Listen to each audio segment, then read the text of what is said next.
бәлкім өзінің жеке жаңағы Дұрыс. кіреді. Ойыңыз дұрыс екен. Красавчик ше. Әдемі ой. Әдемі Каспи. Осы идеяны алыңыздар. Бьюти-блогер Ли деген қытайлық 28 жасар бір күнде $2 миллиард товар сатады. Бір күнде Бір 2 күнде миллиард $2 косметика, помада сатады. Өзіне төленген ақша $255 миллион. Сампо осы видеоны жіберіңдер. Ең көп байып жатқан, доллар миллионер болып жатқан ол стримерлер. TikTok'та қазір сонда $100 салып, мысалы $300, там $400 алу мүмкіндігі бар. Instagram 10 жылда 1 миллиард адамнан артық қолданушы, пользователь жинаса, TikTok оны жарты жылда жасапты. Жарты жылда 1 миллиард адамнан артық әлеуметтік желіге адам жинады. WhatsApp бұл шығынға кетіп жатқан компания. Мамаситаны банға тыққан біз дейді. Ирландияда отырып. Маркетплейс қосылатын болса, сампо товар сататын болса, енді бір күнде доллар миллионер болып шыға келеді. Сампо бізге хабарлас. Доллар миллионер болған кезде. Сөз қадірі, өз қадірім деген ағайынға ассалаумағалейкум. Амансыздар ма? Бүгін қазақ даласында ерекше подкасттың тұсауын кесіп отырмыз. Ол әлеуметтік желілер арқылы табыс табу, сол арқылы қазақ тілді контентке үлес қосу деген тақырыптар болмақ. Бүгінгі студияның қонақтары да еліміздегі белді, мықты мамандар, беделді мамандар, Көбен Қуатбек және несібелі Жексенбай. Қош келдіңіздер. Қош көрдік. Енді осы 6-7 жылда мен танитын осы әлеуметтік желілерді түбін түсіріп, біресе былай айналдырып, біресе былай айналдырып, әйтеуір қаншама адамның мәселелерін шешіп беріп жүрсіздер ғой. 2024 жыл не күтіп тұр бізді? Осы әлеуметтік желілерде қандай өзгеріс болады? Так, TikTok, егер TikTok жайлы айтатын болсақ, бұл жерде мысалға қазіргі уақытта көріп отырмыз, TikTok даму өте қатты андай да. Ай сайын бір жаңа фишкадан қосылып жатыр. Мысалы бұрын Instagram'да ондай болған жоқ. Instagram бір жарты жылда бір жаңа бір фишка енгізетін. Ал TikTok ай сайын новыйдан жаңадан бір нәрселер ойлап тауып жатыр. Яғни ол нені айтады? Осы 23 жылы планды олар полностью обновленияларын жасайды, және келесі жылы 24-те олар одан да мықты фишкалар ойлап табады деген сөз. Яғни бұл табыс табу болсын, кәсіп болсын, жеке блог болсын, даже мынау көрші Қытай мемлекетінде стримерлар. Яғни ең көп байып жатқан, доллар миллионер болып жатқан ол стримерлар. Стримға шығатындар да доллар миллионер болып кетті ме қазір? Олар мысалға, олар Ванхун дейді Қытайда. Олар стримға қосады, 24 сағаттың ішінде бірнеше миллион долларға товар сатып тастайды. Ол қазір Қытайда болып жатқан нәрсе. Яғни маркетплейс өздерінің TikTok, мысалы, біздің TikTok басқаша. Олардың TikToktары Доян деп аталады. Яғни ол TikToктың ішіне кірсеңіз, неше түрлі функциялар қосылған. Яғни стримға сіз кірсеңіз, стримде отырып товар сатады. Жай ғана товар сатпайды, стримнің ішінде маркетплейс тұрады. Сілтемеге өтесіз да товарыңыз заказ бере бересіз. TikToktың таргет қосылды, TikToktың таргеті қателеспесем осы 2019 жыл қосылды. Сол кезде біз алғашқылардың бірі болып, қателеспесем Go Sushi деген компания бар. Осы Алматыда ең енді топ 3-ке кіреді деп ойлаймын. Енді соларға біз не жібергенбіз? Живой таргет кетіп жатыр. Реклама кетіп жатыр. Живой реклама кетіп жатыр. Go Sushi яғни алдыңғы толқын болды дейсіз ғой, бастап берді. 2019-20 жыл басында, сол пандемияның алдында біз тестілеп көргенбіз сөз TikToktың. Ол кезде бір шикі болды, бірақ кейіннен осы бір 2 жылдан кейін, енді қателеспесем осы 2021-де 2019-21 жыл ғой енді. 2 жылда осы TikTok ішінде толықтай жаңарту енгізді да қайтадан. Қазір клиенттері, келіп отқан клиенттер өте сапалы. Өте және де төлемге қабілеті өте жоғары адамдар. Осы TikTokта отырады екен. Анандай бір дүние бар ғой, таргет туралы түсінік бар біздің қазақ қауымында. Жай ғана ауаға шашып тастаған секілді ақшаны деп. Ол қаншалықты өзін-өзі ақтайсыздар? Бір анализ жасайсыздар ма? Біз аналитика жасаймыз, өйткені бізде қолымызда аналитиканың несі бар. Енді шетелдік жаңағыдай статистика жүргізетін бізде программалар бар, өзінің арнайы. Мысалға $100 салды, TikTokта қазір сонда $100 салып, мысалы $300, там $400 алу мүмкіндігі бар. Яғни үстінен 3-4 есе пайда көруге болады. Иә. TikTokта сондай. Ал Ол тауарға ма жоқ әлде қызмет түрі ма? екеуіне де сондай. Қызмет түрі, өйткені қызмет түрі кейбіреулеріне мүлдем шығын кетпейді мысалға. Мысалы массаж жасайтын адамға там мысалға да массаж жасайтын адамға мысалға енді емдік массажын айтып отырмын да. Ол жерде оған мысалға ешқандай шығын кетпейді, өйткені ол қызмет түрі. Иә, бізде мәселен студия қазір. Иә, студия бұл да бір қызмет түріне, иә. Дәл осы мысалы студияның өзінде айтсақ та болады да. Мысалы сіздер мысалы қанша алдыңыздар, мысалы оборудование, үлкен осы құралдарды қанша алдыңыздар мысалға. Нарықта бұндай студияны ашу енді бір 4-5 миллион. Иә, сонда 4-5 миллион құрттыңыздар, сіздер 4-5 миллионды мысалға қарап отырсаңыздар, 2 айда 3 айда ақтап тастап, әрі қарай сіздер уже плюске жұмыс жасайсыздар да. Тек таргетке ақша бөлесіздер, әрі қарай сіздердің пайдаларыңыз осы қалады. Мысалы $100 салдыңыздар, там $500 алдыңыз. Біреуге от жігіттер жасаймыз. Десеңіз сізде не жаңалық жалпы қалай болып жатыр?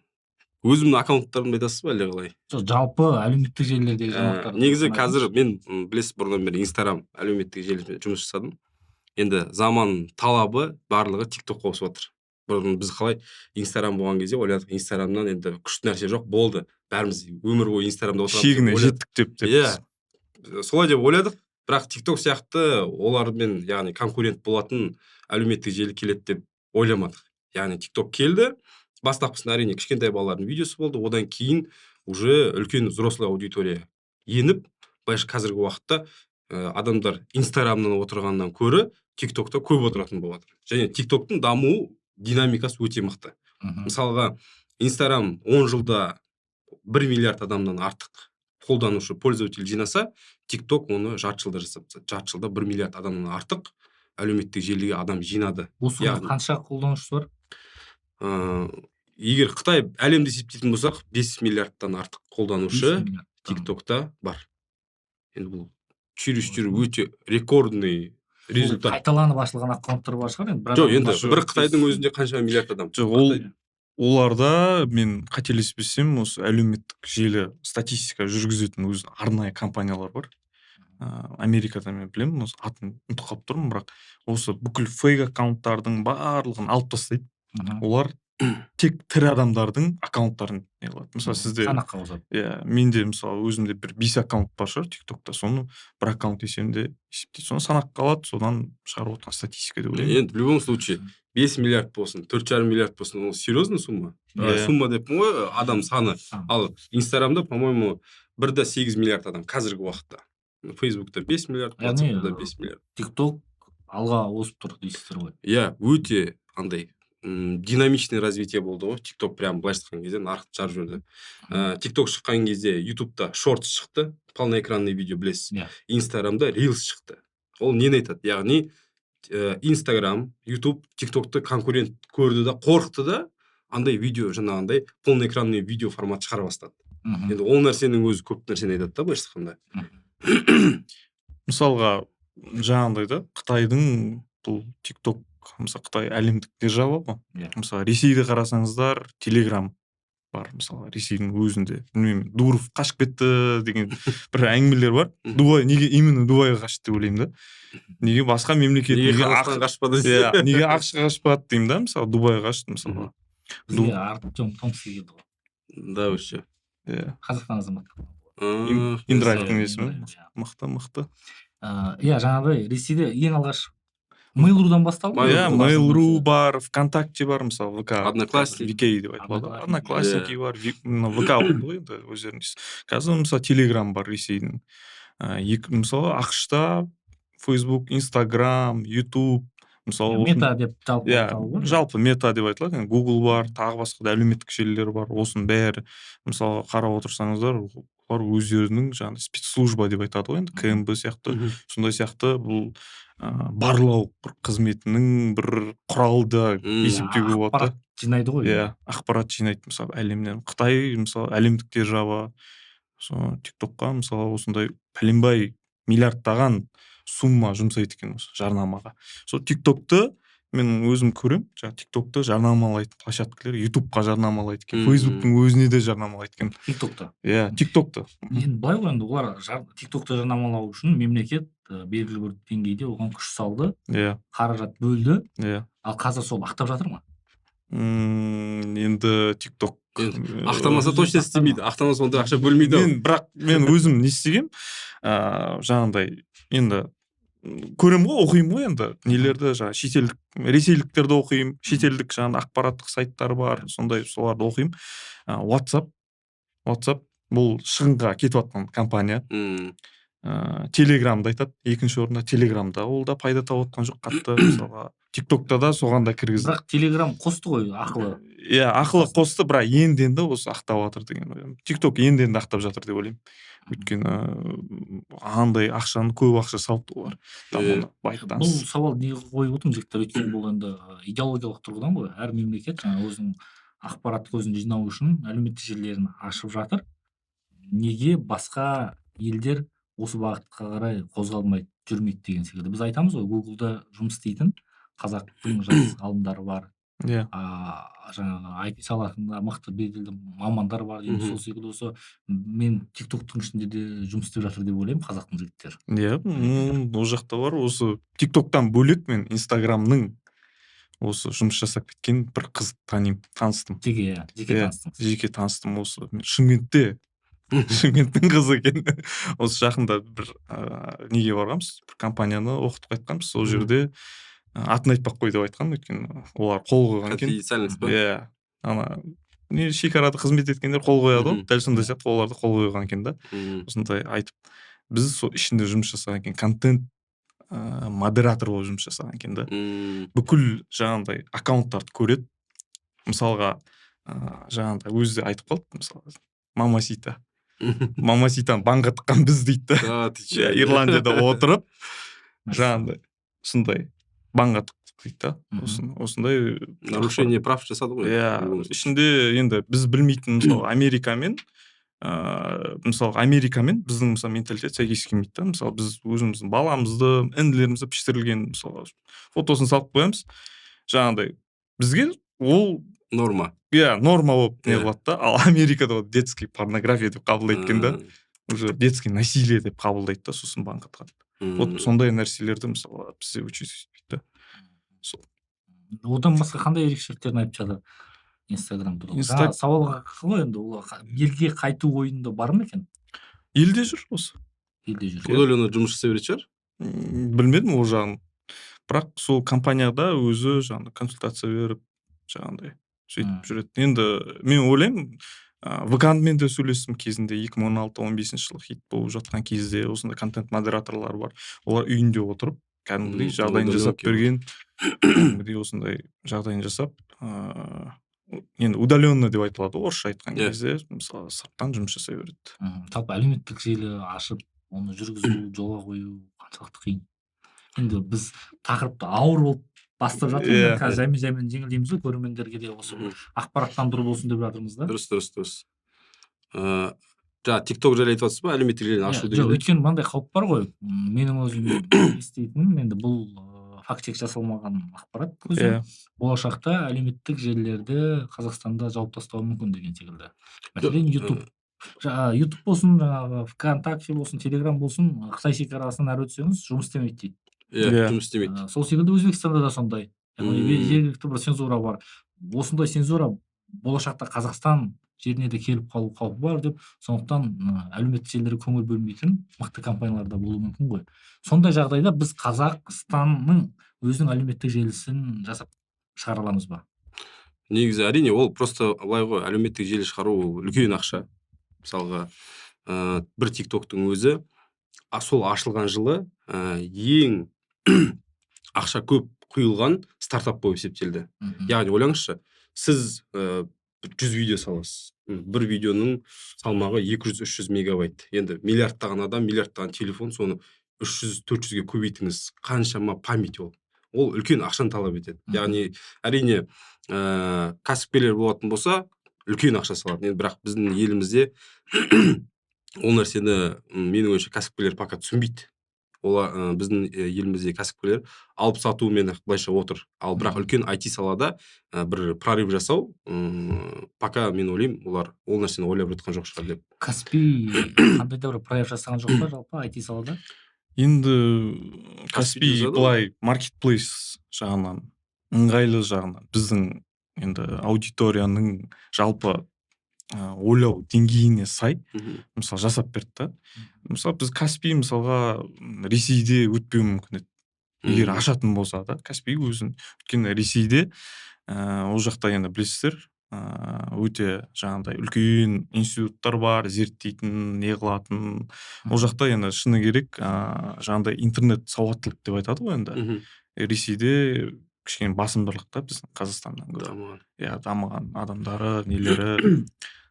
Біздің бірақ Каспий өте ыңғайлы да, біздің қазақтың менталитетіне сай қылып жасаған. Сол үшін бізде прорыв жасады. Бұл неге сұрап отырмын? Қытайдың жаңа WeChat-ның ішінде ма осы банктық переводтар барлығы соның ішіне кірістірілген деп айтады да. Көп жылдан бері айтылып жүр ғой, мына Яндекс такси шаршатты. Неге Каспий өзінің жанынан Каспий такси деген дүниені іске қоспайды деген секілді. Сол секілді сұрап отқаным, мүмкіндігі бар ма Каспийдің әлеуметтік желіге айналдырып жіберуге? Әрине мүмкіндігі бар, өйткені Каспийдің несі енді жалпы өзінің енді не деп айтсақ болады, актив дейді ғой енді. Халық аудиториясы өте бәрі бар. Мысалы Каспийда кез келген адам тіркелген, бәрімізде Каспий бар мысалға. Ол жерде әлеуметтік желі қылып жіберу, не қылып жүру олардың қолдарында бар деп ойлаймын мен. Бірақ ішкі жаңағыдай ішкіде тағы да кухнясы деп айтады ғой. Кухнясын не қылу, жаңағыдай Facebook сияқты, Instagram сияқты, TikTok сияқты жеткізу қиын деп ойлаймын бірақ. Маған ұнайтыны, егер Каспий сондай әлеуметтік желіні іске қосып жіберетін болса, фейк аккаунттар болмайды да. Иә. Өйткені әркім өзінің жеке жаңағы ойыңыз дұрыс екен. Красавчик. Каспий, осы идеяны алыңыздар. Иә, мынау деген вообще. Былайша ұрлық болмайды, мошенничество болмайды. Болған жағдайдың өзінде артын ойлайды, конечно. В любом случае азаяды. Бірақ негізі әлеуметтік желінің өзінің жаңағыдай не деп айтсақ болады? Вайп па, вайп. Иә, атмосферасы деп айтады ғой. Негізі әлеуметтік желі деген ол я жасырын болу, я адаммен танысу ғой негізі. Ол да бір қарама-қайшылық деп ойлаймын, бірақ неге адамның өзіндік жаңағыдай несіне. Жоқ, негізі жасаса әдемі болады екен негізі. Бірақ жасаса әдемі болады. Соңға сіз суретіңізді көрді ма, бітті, мынау несібелді, точно, болды, все. Басқа болу мүмкін емес. Фейк аккаунт жоқ, бітті. Шынайы бет-бейнесін. Фейк аккаунт көп айтып кетті. Қорқып кірген соң фейк аккаунттан. Енді бізден журналист болғанның ел ішінде жүреміз ғой. Көп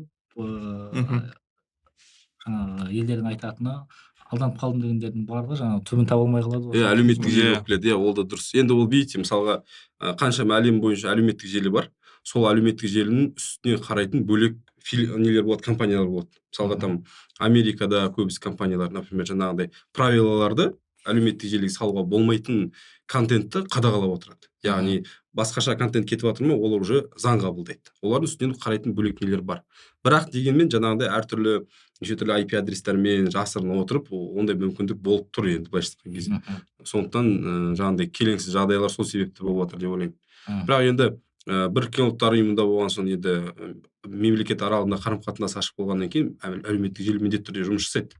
Ал енді Қытай, Корея, Япония олардың өзінің YouTube бар, өзінің Instagram, өзінің жаңа WeChat деп отырсыз. Бөлек, иә. Бөлек Instagram, YouTube деп өздерінің бөлек площадкалары бар. Олар былайша айтқан кезде ешкімді кіргізбейді және өзінің интернет площадкаларын сыртқа шығармайды. Яғни олар уже дамыған мемлекеттер. Ал енді біз Қазақстан даму үстінде пока что халық саны көбею керек, экономика күшею керек, содан кейін жасалады деп ойлаймын. Бірақ мен ойым міндетті түрде Қазақстан соған келеді деп ойлаймын.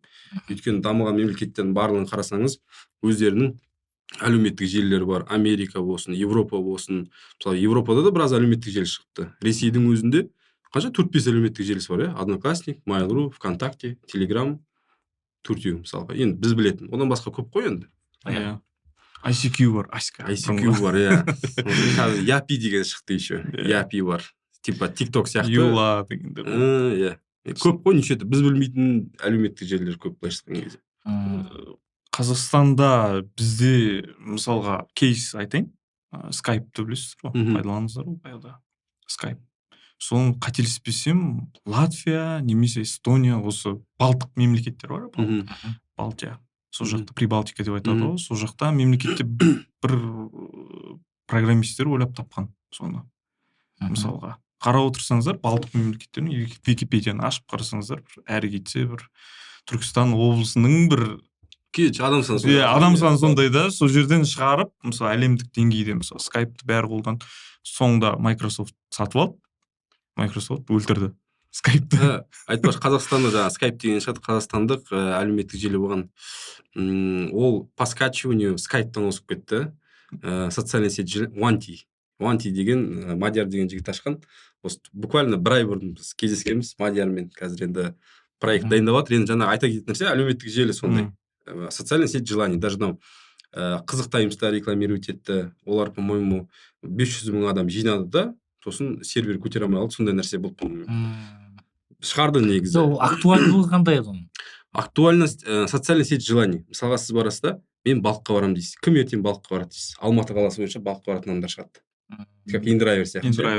Сосын бірігіп балыққа барасыздар. Или там, например, әйел адамдар болса, там кім ертең кешкі сағат 9-да там медитацияға барады, басталады, короче. Яғни нетворкинг сияқты, типа сондай сияқты, ол әлеуметтік желі бірақ. Типа Facebook сияқты болды, дизайны қарап шықтым.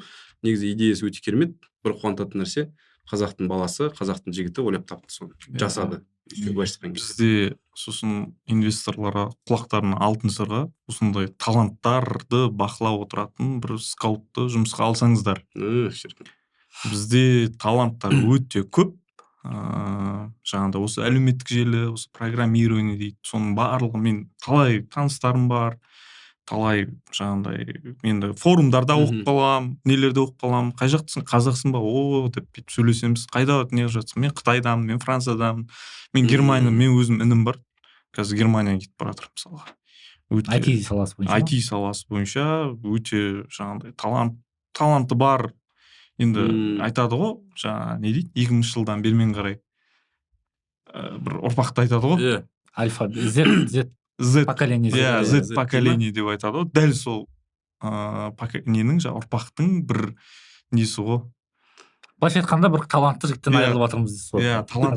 Талантты жігіт. Сондықтан инвесторлар, құрметті, өздеріңізге бір скаут арнаңыздар, скаутқа ақша төлеңіздер, сондай таланттарды алып инвестиция құйсаңыздар, осы IT саласына осы сіздерге алдағы уақытта ақшаларыңыздың үстіне тағы да ақша қосылады. Бүкіл андай ғой, мысалы байқаймын ғой, 15-17 жастағы балалардың ойлауы, амбициясы мүлдем басқаша. Мен былайша айтқан кезде аналардың жанында өзімді шал сезінемін. Реально ше. Өйткені айтып жатқан идеялары, амбициялары, ойлау қабілеттері баштап мүлдем басқаша. Мысалы енді мен өзім программистке оқығанмын, өзім программистің бірақ аналарға қарасам, бір өзімді вообще бір бір программист емес, вообще басқаша сезініп кетемін. Енді аналардың действительно идеялары мықты. Мынау жаңа Қуат мырза айтып отыр ғой, шынымен де ол инвесторлардың миына точно келмейді. Біздің миымызға келе ме, келмей ме, бірақ дәл сол балалар, 15-20 жастағы балалар, олар мықты дүние жасайтын адам балалар, дәл солар ше. Солар бақылау керек, соларды қарау керек, соларға аямай ақша салу керек негізінде. Мысалға, енді ақш-та көріп жатам кейстер. Қаншама стартаптар, мысалға, нелерді бақылап отырмын, сайттар бар, өздерінің арнайы. Силиконовая долина дейсіз ғой. Сонда Силикон долинада мен сол нелерді көремін, қай стартап атуы мүмкін, қай стартап өшіп жатыр. Соларды инвесторлар ізінен жүгіреткен ғой, кәдімгідей. Сериал бар ғой, стартап бермет, американский сериал. Мен көріп шыққанмын оны. Оларда инвесторларда өздерінің рисктерін түсінеді, риск менеджмент өте мықты дамыған. Жаңағыдай рискті енді не қылады ғой, бағалайды ғой. Мынау ата ма, атпай ма деген сияқты. Сондай сала өте мықты дамыған. Қазақстанда да осындай экосистема деп айтады. Осындай экосистема жасайтын болса, неге біздің таланттар сыртқа қарай кетпейді? Қазір барлықта кез келген нүкте, әлемнің кез келген нүктесінде отырып, интернет, компьютер болса болды. Жаңа айтып отыр ғой, әлеуметтік желі. Әлеуметтік желі арқылы танымал болып кету, оның нені жаңағыдай өзінің жасап жатырған дүниесін танымал қылу оңайдың оңай. Біздің қазақ әлеуметтік желіні қандай мақсатта қолданып жүр, тұтынып жүр? Қазақ нелер ма? Қазақ аудиториясы. Айтамын ғой. Айтшы. Негізі міне TikTok өзім айналысқаныма бір 4 ай болды ма 5 ай болды ма тиктокпен. Иә. Сосын жаңа Қытайдың Доян Иә. соткама жүктеп алдым через VPN арқылы. Сосын шын қарап шықтым мен, жай ерінбей. Енді анау тиктоктары накрученный да, неше түрлі функция бар. И видеода андайлар шығады жаңағындай бір технологический прорыв, там планетаның дамуы, одан кейін жаңағындай жаңалықтар. Енді былайша айтқан кезде пайдалы нәрсе да. Енді біздің тиктокты ашып қалсақ, жаңағындай енді сампо жаңағындай әртістер, әншілер, енді былайша айтқан кезде енді бізге точно керек емес нәрсе да. Бірақ енді халық сол нәрсеге қызығады.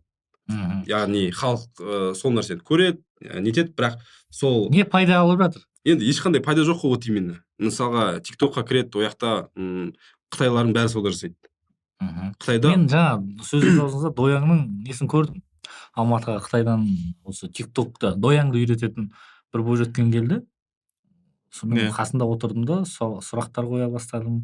Неге танымал болып кетті деген секілді қарасам, жаңа маркетплейс деген дүниесі әр адамның жеке парақшасында қанша тауар сатқаны және қанша пайда табылғаны әр адамның жеке парақшасында көрініп тұрады екен. Ашық. Яғни ешкім жасырмайды. Барлығы мемлекеттің алдында кез келген адам кіріп көре береді. Сондай бір ерекшеліктері бар екен да? Конечно, ол айтып отырмын ғой, Қытайдың тиктогы адамдар сауда жасау үшін, ақша табу үшін, пайдалы нәрсе үшін отырады. Енді біздікінде өкінішке орай олай емес, бірақ енді уақыт өте келе сондай дұрыс форматқа ауысады деген ойдамын. Дәл осы функция қашан келуі мүмкін Қазақстанға? 2024-те негізі келеді деп ойлап отырмын. Мен прогноз. Соны айтшы. Өйткені мына, например, Қытайдың тиктоктың директорымен Тоқаев кездесті осы жазда. Одан кейін границаны ашты. Және де қазір Қазақстан Қытайға пиндоды арқылы товар сата алатындай қылып логистика жасады. Яғни бұрын Қытай бізге сататын. Сосын ақпарат және қоғамдық даму ол кездегі министрлігі, қазір ақпарат және мәдениет министрі ғой, тиктоктың Қазақстандағы өкілеттілігін офис ашылды, по-моему, да. Октябрьде ашылды енді. Одан кейін қараған жоқпын, қай жерде ашылды, не ашылды. Но міндетті түрде Қытайдың Қазақстанға деген көзқарасы ерекше. Және де біз көріп отырмық, тиктоктың дамуы өте қатты Қазақстанда. Енді ойлап отырмын, келесі жылы Алла қаласа қосылса, егер қосылатын болса, жаңа Қуат мырза айтып жатқан дәл сол самполар бір-ақ күндік долларовый миллионер болып шыға келеді. Өйткені стримерлар ғой.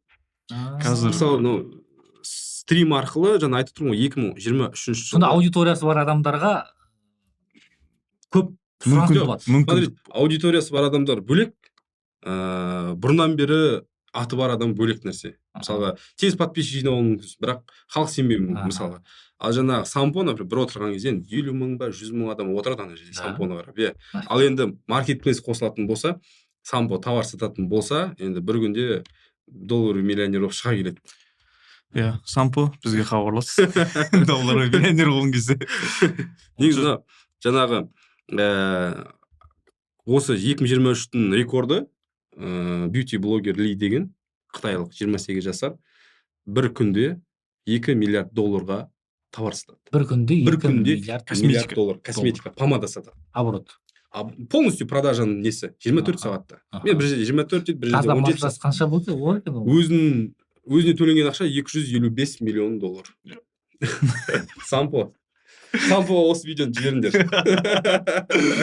Бір күнде, енді жаңа, смотрите. Қазақстандағы ең бай адамның табысы қателеспесем 4 миллиардтан енді ол бүткіл жерасты қазба байлықтарын сатқанда ол енді прошлый век деп айтуға болады. Енді қазір новый век, мысалға анау тиктоктың стримі сондай мүмкіндік береді да. Болды онда мен бүгіннен бастап тиктокпен айналысамын. Ол жақта тикток миллионерлер шығу ол нормально. Ол норма. Күнделікті болып жатқан нәрсе. Бірақ жаңағы прорыв ол действительно үлкен нәрсе. Енді қараңыз, тиктокқа сол маркетплейс міндетті түрде кіргізіледі. Сол енгізілген кезде бизнестің форматы мүлдем басқаша болады. Және де ең жақсы нәрсе тикток ақша табу, бизнес жасаудың жолдарын автоматтандырған. Бізде мысалға бір нәрсе сататын болсаңыз, сіз үш площадкаға кіресіз. Инстаграм, клиент WhatsApp-қа жазады, Каспи, Яндекс Такси мысалға, там доставка. 3-4 приложенияға кіріп, сіз сол жұмысты атқарасыз. Ал тикток соның бәрін ішінде атқарады. Мысалға жаңа сіз айтып отырсыз ғой, WeChat. WeChat-тың ішінде ақша төлейсіз, WeChat-тың ішінде пиндоды бар. WeChat-тың ішіне кіріп, сіз тиктоктан шығасыз. печаттың ішінде ойлаңыз. Енді ол кәдімгі Қытайдағы болып жатқан нәрсе. Енді ол бізге былай ғой, бәрі соңында келеді, бірақ енді міндетті түрде келеді. Иә. Бұған енді дайындалуымыз керек қой. Иә, біз Қалай дайындаламыз? Сауатты түрде, мәселен сіздер сол дүниелердің барлығын үйретіп жүрсіздер ғой.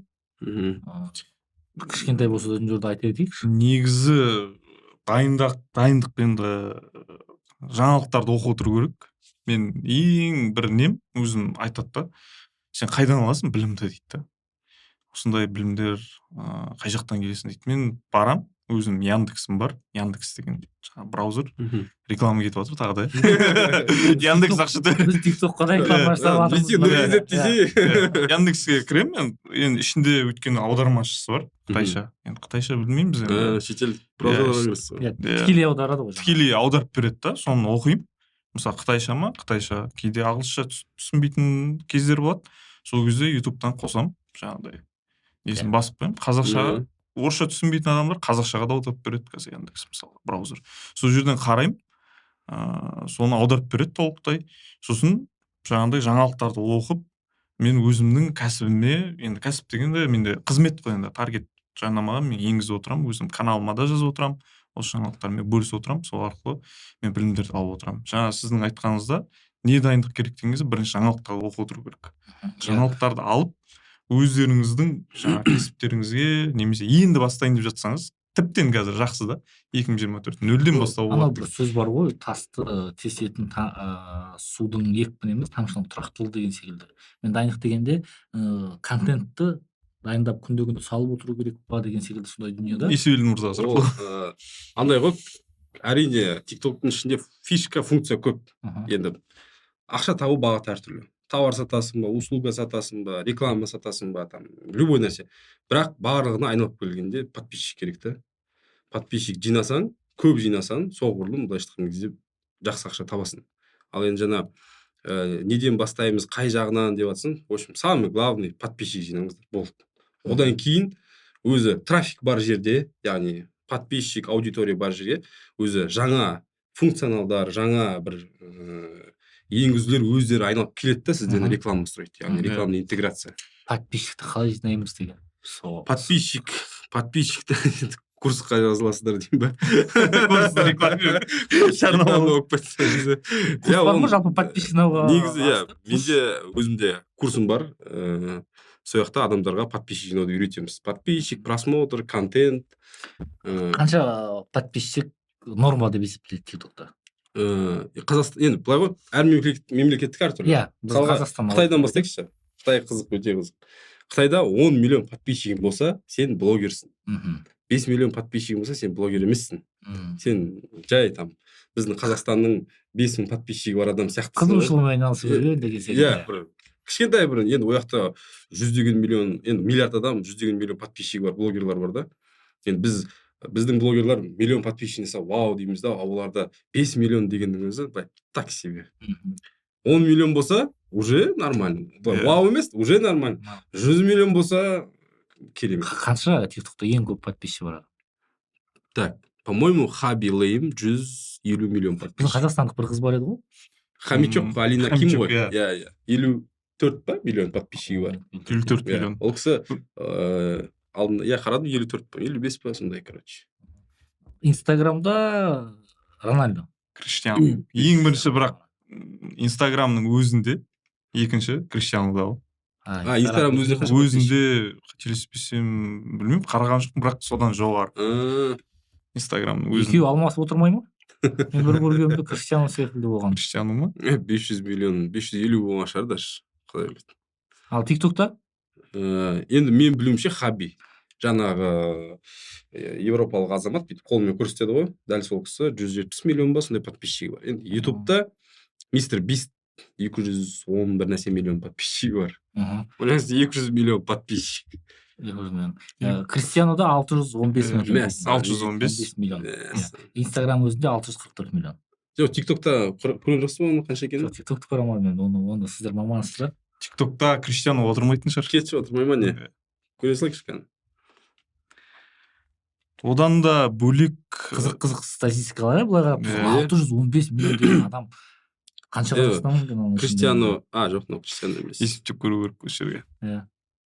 Походу тиктокта жоқ деймін, Криштиану Роналду.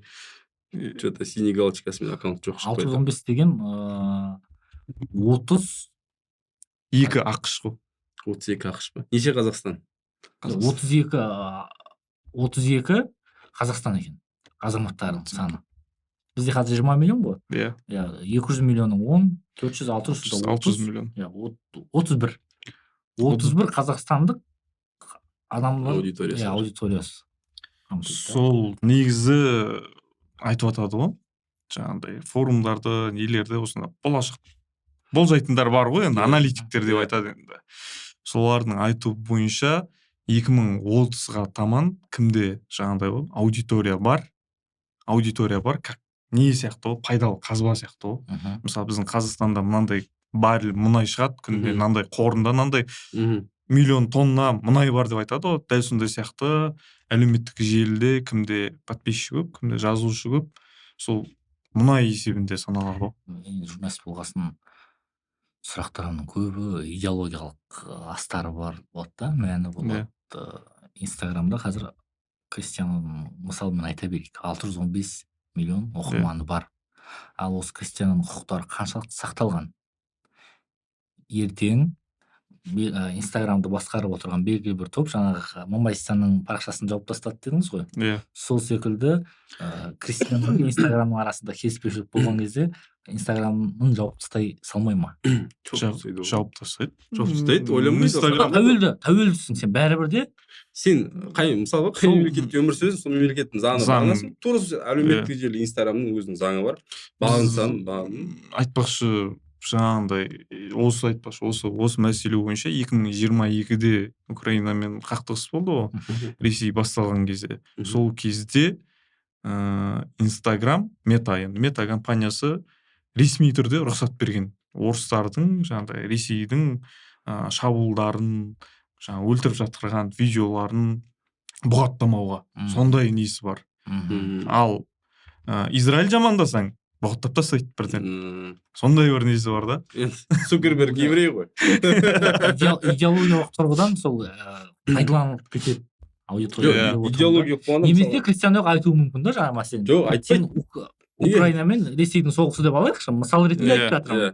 Сен Ресейді қолда, немесе Украинаны қолда, егер сен қолдамасаң, біз сенің парақшаңды жауып тастаймыз. Бар, Дональд Трамптың өзінде де бір кейс бар. Твиттерін жауып тастады. Неде Капитолияны шабуыл жасаған кезде, қателеспесем, сол Трамптың адамдары ғой деймін. Жауып тастады ма не? Жауып тастады Твиттерді. Сосын кейіннен Твиттерді Илон Маскқа сатуға не қылды. Тура келді ма? Сондай әлеуметтік желі үлкен күш қой бұл. Енді ол жаңа сіз айтып отырсыз ғой. Әрине ол нәрсе бар, бірақ жаңа сол әлеуметтік желілерге заңды қарап отыратын, бақылап отыратын өзінің құзырлы органдар бар. Яғни біз білмейтін жаңағындай Facebook ма, бір бөлек компаниялар солардың заңнамаларын дұрыстап отырады. Және ол әлеуметтік желілер мемлекетке кіргеннен кейін міндетті түрде ол заңға қол қояды. Сосын жаңағындай ол бір заңды бұзды ма, әлеуметтік желі Инстаграмда болды, оның парақшасын қарамайды, қанша миллион подписчик жауып тастайды. Мысалы анау Америкада да болды, 30 миллион 40, мысалы Джастин Бейбер 32 миллион подписчик жауып тастады. Бір нәрсе дұрыс емес, просто ол сұрамайды сенен, барады да жауып тастайды. Қазақстанда қандай кейстер болғанда? Кімдердің парақшасы жабылып ашылмай қалды? Мамаситаның күн жабылды. Менің таныстарым бар. Таныстарымда кімде Абзал, өзінің Саибис Банда деген несі бар, тобы бар. Соның біраз парақшаларын жауып тастады. Не себепті? Ол жерде контентке байланысты жауып неғып тастады. Қанша еңбек та, мысалға келеді, жинап келеді и тапсырды жауып тастайды. Маған да біраз блогерлер де хабарласты. Қазіргі жүрген олардың да парақшаларында себепсіз жауып тастайтын кездер бар. Аша ма сосын? Кейіннен ашқандары бар, ашпағандар да бар. Еркес Махандікі жауып қалды, бір қателеспесем. Естімедім оны. Кімдікі тағы да біраз адамдікі жабылды. Жақында кімдікі жабылды? Тамаев. Дәулеттендікі жабылды. Дәулеттендікі жабылды, иә. Оныкі да себепсіз жабылды. Енді ол жақта да таныстарым достарым жұмыс жасайды Дәулет деген командасында. Соңғыда жабылып, бірақ кейіннен ашылды оныкі. Бірақ білмеймін не үшін екен. Негізі көбінесе жасанды интеллект жабады да, көбіне жабылып түседі автомат түрде. Яғни шағымданады адамдар, жауып тастағаннан кейін автомат түрде ол автопрограмма жауып тастайды өзі Инстаграм. Кейде болады жаңағыдай модераторлар. Мен естігеннен кейін шок болған соң ананы кәдімгі шынайы адамдар отырады, қазақша түсінетін қазақ азаматтар отырады екен да, Ирландияда отырып. Жабады екен бүкіл кнопка. Бір ғана кнопканы басады, сөйтіп жауып тастайды.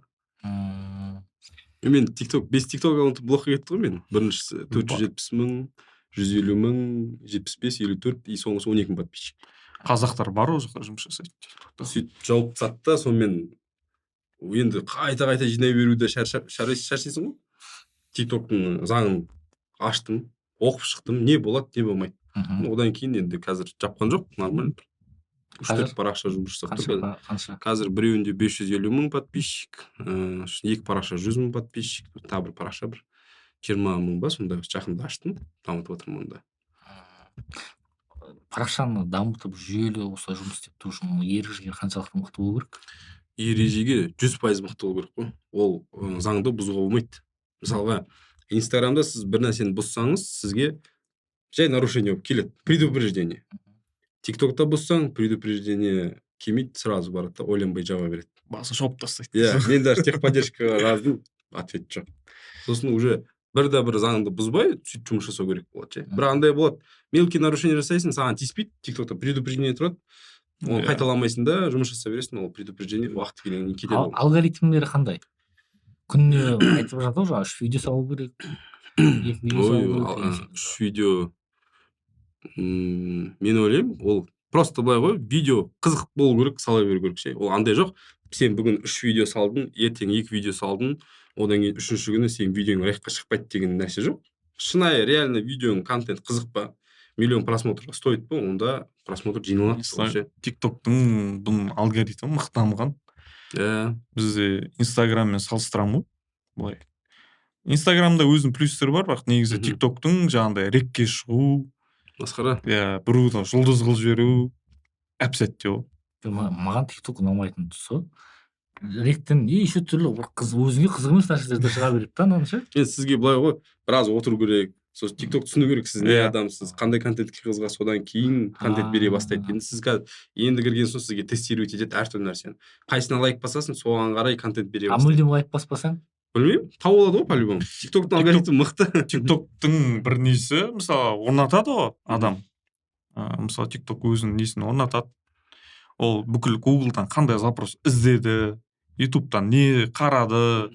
Тіптен қазір біз сөйлеп отыр, қазір подкаст деп айтып отыр қой. Қазір біраздан кейін жарнама шыға бастайды. Инстаграмнан шыға бастайды. TikToктан да енді кіретін шығар енді.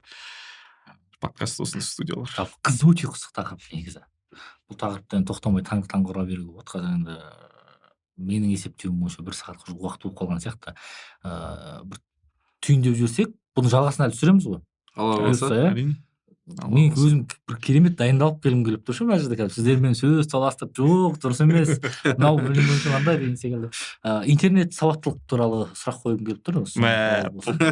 Дөп бастыңыз десей. Ол интернет сауаттылық айтайын. Маған көп келеді, өйткені мен жаңағыдай кәсіпкерлердің таргеттерін жіберемін, комментарийларын оқимын. Тіптен келіватқан тапсырыстардың көремін ғой енді. Тіптен атын қате жазып қоятындар бар ғой. Қырымбек деген тіп әдемі бар, аты бар да, Қырымбек деген аты. Мысалы, Қырым деген, мысалы, не бар, жер бар, мысалы, Украинаның жері. Сондай қойып қойғанда Кримбек деп қойған ғой. Кримбек. Мен сұраймын ғой, сосын осылай тым жақсы атыңыз бар екен. Не үшін осылай қате жібердіңіз? Ой, қате жібере салам ғой. Түсінетін адам түсініп алады дейді ғой. Яғни ол өзінің аты ғой, енді бұл атың деген сенің түсінбедім мен, қалай оған бей-жай қарайды. Бізде енді шыны керек, ол атынан бөлек біз TikTokта комментарийларды оқимын ғой. Вообще без компромисс қой. Жібереді ғой атын басын. Ана жерде деген енді жазған кезде енді неге келеді да сіздің Каспий әлеуметтік желі деген келеді да вообще короче суретін қоймайды да любой нәрсені ашып алады да ой жібереді ғой еркін. Неше түрлі комментариялар келеді. Тіптен жаңағыдай енді көбінесе мен орфографиялық нелерін қараймын ғой. Енді қате деген енді еще орысша клавиатурамен жазады. Күні деген сондай сияқты. Ол жер қайтесіз ғой енді. Сондай сияқты, сондай секілді, соған ұқсас сондай комментариялар келеді да, енді ана жерде көремін ғой, енді білмеймін, енді алғашқы ұстазы келіп әліппемен басынан қоштасып сол тұрғыдан жаңағы контент жасау кезіндегі сауаттылықтар. Контент енді біз мысалға зерттей ма зерттей қазір андайларға өте қаптап кетті ғой, типа жақшаның ішіндегі эксперттер. Ол туралы қазір контент демекші, контенттен бастайын. Анау не ғой, мысалға мен әлеуметтік желіге шамал ғана болды бастағаныма, бірақ мен андай камера деген нәрседен шамал ғана болды деймін. Сен 17 жылдан бастап танимын ғой. Мен өзімді түсіріп, яғни мен біреуді, мысалы қаншама біраз балалар бар, блогерлар жаңағыдай 300 мың, 500 мың подписчик біразын жасатып, бірақ мен камераның сыртындағы адаммын. Сосын мен де жаңағындай видео түсірейін деп ойлап жүрдім да, бірақ мен өзімді көрсетпеймін дедім. Сосын мен яғни біреудің алдында сайық мазақ болмай, мен пайдалы нәрсе жасаймын дедім. Бірден жаңағы ойыма кім келді? Дәулеттен келді. Пайдалы дүние жасады, миллиондаған подписчик жинады. Сосын ойладым, неге ол? Дәулеттен жасап, яғни мен ойымда былай, сен біреудің алдында сайық мазақ болуың керексің, миллиондаған просмотр, подписчик жинау үшін. Ал Дәулеттенің пайдалы нәрсе беріп, миллиондаған 2-3 миллион ба жинап тастады. Сосын мен бардым да телефонның әртүрлі программаларын сала бастадым. Бірінші Инстаграмда менде 500 подписчик болды сол кезде. Бірінші видеомды салдым. Сол видеом қазір 7 миллион просмотр. 10 күнде 100 мың подписчик, бір айда 200, екінші айда кейін уже бір 300 мың подписчик асты. Яғни, былай айтқан кезде пайдалы нәрсе түсіріп отырып, телефонның фишкалары, неше түрлі интернет алаяқтарға қалай алданбау керек, соның бәрін түсірдім, и бақ, резко подписчик алдым. Мен де мамам несібелдегі тіркеліп алған. Ой, мен достарым бәрі мамалар маған тіркелген екен, оказывается. Сұрайды дейді, біреу вообще видеоға түсіріп, несібелді мамама сәлем айтшы дейді. Сол жаңа эксперттеріміз ғой. Мен эксперттер жайлы тоже айта кетейін. Енді олардан қандай қауіп қатері бар? Неше түрлі мен көрдім, енді Құдай сақтасын, бірақ неше түрлі дінді жамылып алып, мен Ринаттың айтқаны ғой. Ринатты дұрыс түсінбегендер де бар. Ринаттың айтқанына, Ринат Зайыптың айтқанына келіп тұрған адамдар өте көп. Тіптен мен көрдім, эмоциональная продажа деп айтады ғой, енді эмоциясына түйіп ана жерде сатып жүретіндер бар. Дінді жамылып. Ондай енді білмеймін, енді дін кезінде де енді алаштықтардың өздері айтып кеткен, дін мен саясат бөлек ұстану керек деген сияқты. Мен де айтам, дін мен бизнесті, кәсіпті, әлеуметтік желі. Дін интимді тақырып қой, ол өзіне ғана қатысы бар. Ол өзіне қатысты нәрсе бар. Өзіне қатысты нәрсе ол, былайына келген кезде. Ана жерде сол эксперттер көрем. Ол жерде енді неше түрлі әңгімелер кетіп жатады да, ана жерде. Кәдімгідей осылай, мынаны не істейсің, ақыретте керек болады деген секілді әңгімелер өте көп айтылады да. Мен айтам, ол ақыретке не қатысы бар деймін да, ол мысалға былай келген кезде. Ол тіршілік, мысалға эксперт болдың ба? Осы эксперттік видеоны түсірді, эксперттік тақырыпта жүргіз, осыны зертте, осыны сат. Сосын анда бір күндік эксперттер бар. Бір күн бір курс сатып алады. Көрдім жа, eBay ма? Соның курсында. Мен көрдім да, бір ай бұрын сол эксперттен оқып жүргенін көрдім. И келесі ай ма таргетке шықты да, мен eBay-дің экспертімін. Мен осы Америкамен сауданы жасауды үйретемін деп осылай шықты да. Мен жекесін айттым енді. Бұлай комментария жазбай, ұят қой бұл. Кеше ғана сен осы эксперттен енді үйреніп жатқан адамсың. Практика жоқ. Практикаң жоқ, бірақ неге сатасың? Бірақ біздің аудитория өкінішке орай енді фильтрден өткізе алмайды да ондай. Бізде информационный голод. Информационный жаңағыдай ақпаратқа аш да біздің аудитория қазір. Мысалы менің өзімде де курстарды берген кезде мен редко мысалы жіберем курстарды. ашқан кезде де. Ана жақта мен көрем неше түрлі адамдар бар. Бір күні эбейдің эксперті болады, ертеңін көрсем психолог болып жүреді. Үшінші күні там Wildberries. Wildberries'де жүреді. Осындай секілді адамдар өте көп. Сондықтан айтам да, осы эксперттер, құрметті эксперттер, осы жерде видеоны, подкаст көріп отырсаңыздар, бір нәрсені зерттеңіздер. Біздің қазақ халқы білесіздер, бізде енді осы дамып келе жатыр, енді осы ақпараттық, яғни бизнес деп айтады, инфобизнес деп айтады, енді дамып келе жатыр, оны бүлдірмеңіздер, ластамаңыздар, өтініш сол айтарым. Сол. Соңғы сөз. Соңғы сөз дегенде бір түрлі. Бүгінгі подкасттың соңғы сөзі. Енді жаңағы біз TikTok-пен айналысып жүргеннен кейін, TikTok-тың 2024 уже бір-екі шеттен кейін 24 уже. Жаңа жылдан кейін 24-те TikTok-та үлкен өзгерістер болады. Сондықтан андай ғой, біз мақалды айтпай ақ қояйын енді анау. Келіп қалған кезде жасаймыз да. Біз алдын ала жасап дайындалып қою керек бізге ше. TikTok-та тезірек танымал болып. Ас ішерде дейді ғой. Тура осы дәл өзі. Соны күтпей, қазірден бастап бәрібір айналып келген кезде жаңағы подписчикке келеді. Подписчигің көп болса, сен красавчиксің. Ал TikTok ертең маркетплейстарды және просмотрға, мысалы Америка, Қытайда сияқты миллион просмотрға $20 төлейді. Сондай нәрсе Қазақстанға келген кезде барлығы жаппай контент түсіре бастайды. Ал сіз сол кезде енді бастап атасыз, ол көшке просто ілінамай кетесіз. Сондықтан былайша айтқан кезде қазірден бастап барлығына дайындалу керек. Заманның түлкі болса, тазы болып шал дейді ғой. Осындай бір керемет ақпараттық не болды ғой, кәдімгі миға салмақ түсіп тұр. Менің де миыма салмақ түсіп тұр. Көрермендерге солай деп ойлаймын. Біз аталған подкастты әрмен қарай жалғастырамыз. YouTube парақшаға тіркеліп алыңыздар, достарыңызбен бөлісіңіздер. Бұйыртса әлеуметтік желідегі сауатты қауымдастықты сізбен біз бірге құрайық.